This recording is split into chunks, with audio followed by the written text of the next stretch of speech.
ગોપાલભાઈ, અત્યારે આમ આદમી પાર્ટી 9મા રાઉન્ડમાં અને 10મા રાઉન્ડમાંથી આગળ છે, શું કહેશો?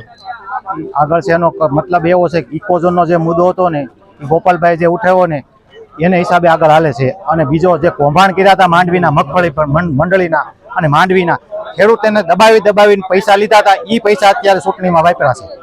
એ પૈસા કિરીટ પટેલે વાપર્યા છે, એને હિસાબે જાયરા છે. બાકી ત્યારે જો કિરીટભાઈ 2 વખત આવ્યો હોત ને યાર્ડોમાં કે ભાઈ તમે આ લૂંટોમાં, તો આમ જનતા એને મત આપત.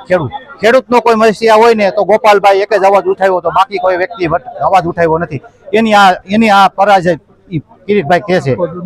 ઇકોઝોનનો મેન મુદ્દો હતો, ત્યારે કોઈ ઉઠાવ્યો જ નહીં.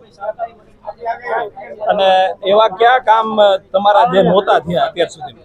અમારા કામ જે ગોપાલભાઈ આવ્યા પછી રોડ રસ્તા મળ્યા થવા, એ લોકોને બીક લાગવા મળી, ત્યારે તે પછી ખાતર આવવા મળ્યું. ખાતરનો મોટો મુદ્દો હતો, દિવાળી પર કોઈ ખાતર વાવ્યું નહોતું. ગોપાલભાઈએ ખાલી સાહેબની ઓફિસમાં જઈને કીધું કે ખાતર કેમ નથી આવતું, તો ખાતરની હિસાબે ખાતરે મળ્યું આવવા. અત્યારે અમારે ખાતરની કોઈ તકલીફ નથી, સતત ખાતર આવે છે. કોઈ પણ વ્યક્તિ ફોન કરે ખાતર આવવા મળ્યું.